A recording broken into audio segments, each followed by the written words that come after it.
আপনাদের সবাইকে আমার ইউটিউব চ্যানেলে আন্তরিক স্বাগত। আশা করি আপনারা সবাই ভালো আছেন এবং সুস্থ আছেন। আজকের ভিডিওটি আমাদের পরিবারের জন্য অত্যন্ত পবিত্র, আনন্দময় এবং স্মরণীয় একটি দিনের ভিডিও। আজ আমাদের বাড়িতে মহাপ্রভুর ভোগের আয়োজন করা হয়েছে।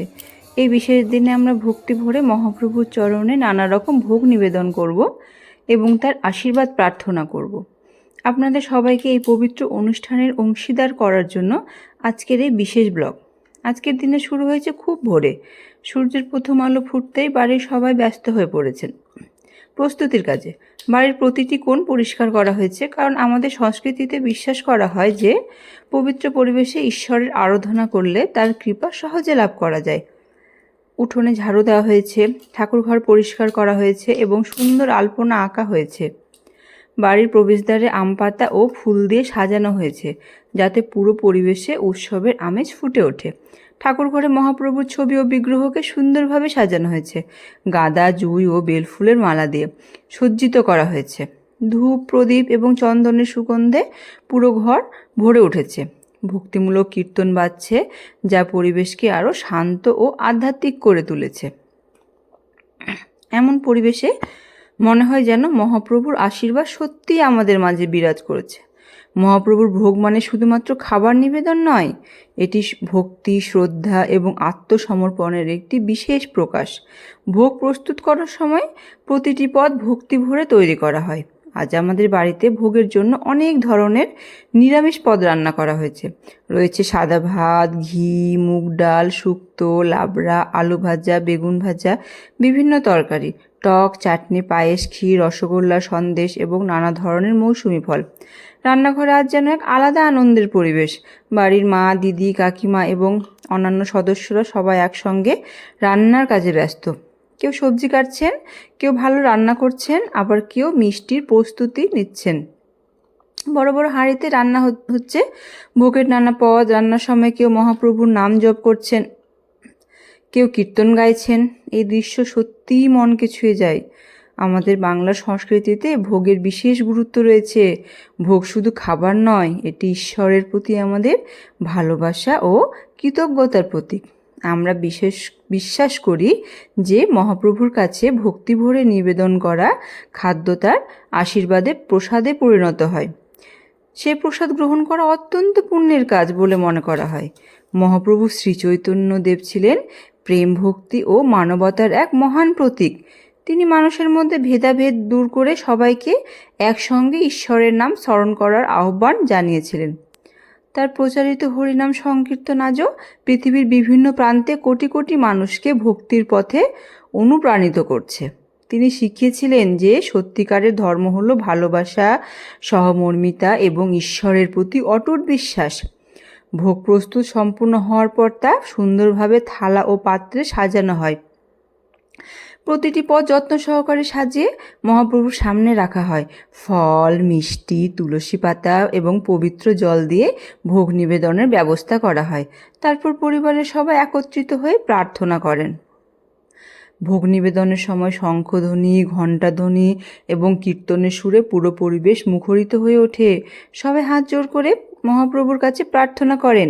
সে মুহূর্তটি এতটাই শান্ত ও পবিত্র যে ভাষায় প্রকাশ করা কঠিন।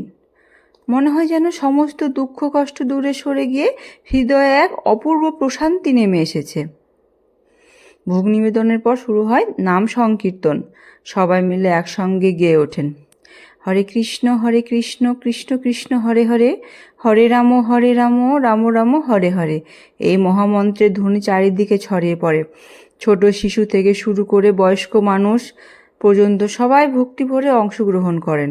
কীর্তনের সময় অনেকের চোখে আনন্দের অশ্রুও দেখা যায়, কারণ এই নাম সংকীর্তন মানুষের মনকে শান্ত করে এবং ঈশ্বরের আরও কাছে নিয়ে যায়।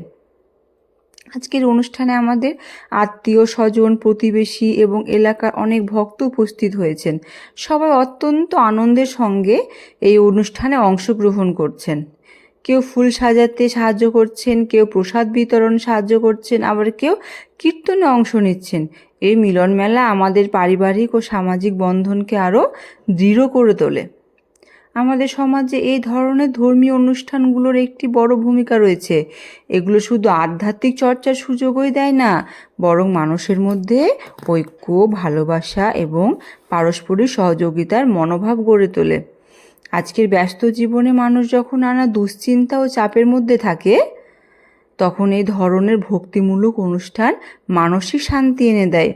ভোগ নিবেদনের কিছুক্ষণ পরে মহাপ্রভুর প্রসাদ বিতরণ শুরু হয়। সবাই সারিবদ্ধভাবে বসে প্রসাদ গ্রহণ করেন।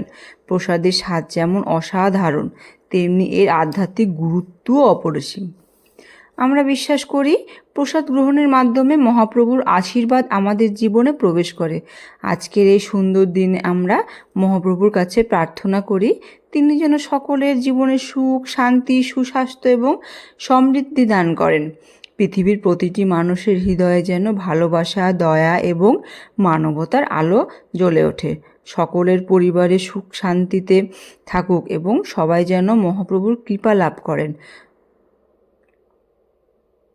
এইখানে আমাদের গুরু বাবা ভোগ দিয়ে এসে আমাদের এখানে শুরু হয়েছে। আমরা সব একদম হরি নামে ডুবে গেছি। বাবা এখানে এখন শুরু করেছেন ভোগ আরতি। আর আমাদের বাড়ির ভোগ আরতি মানে বিশাল, খুব ভালো লাগে আমাদের। আমরা একটু নাচ গান করি, মানে একদম হরি নামে ডুবে যাই। খুব ভালো লাগে, খুব আনন্দ করি। আর আজকের দিনটার জন্য আমরা 1 বছর ওয়েট করে থাকি, কেন আবার সেই পরের বছর এই দিনে আমাদের বাড়িতে ভোগ হবে। 1 বছরের অপেক্ষা। এটা আমাদের বার্ষিক ভোগ, অনেক দিন থেকেই হয়। এটা আমাদের হতো রথে, কিন্তু এখন কি হয়েছে জানো তো, রথের সময় অনেক লোক পাওয়া যায় না। কেন, ভোগ করতে তো আর 1 2 না, কাউকে কি বলবো, কীর্তন করতে হয়, কীর্তন করার লোক লাগে, ভোগ আরতি করার। আর তার সব থেকে বড় ব্যাপার, আমাদের যিনি গুরু বাবা উনিও আসতে পারেন না। তার জন্য আমাদের এটা ডেটটা এগোনো হয়েছে। এটা হচ্ছে যে এগিয়ে আজকের দিন ঠিক করা হয়েছে।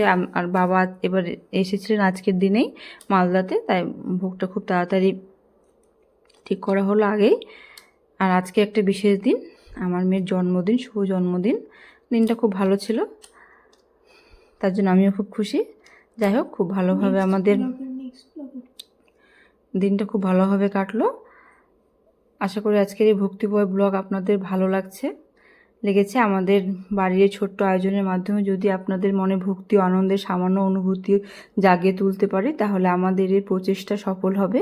আপনারা যদি এমন ধর্মীয় ব্লগ, সাংস্কৃতিক দেখতে পান, তাহলে নেক্সট ব্লগে ফলো করেন। ধন্যবাদ।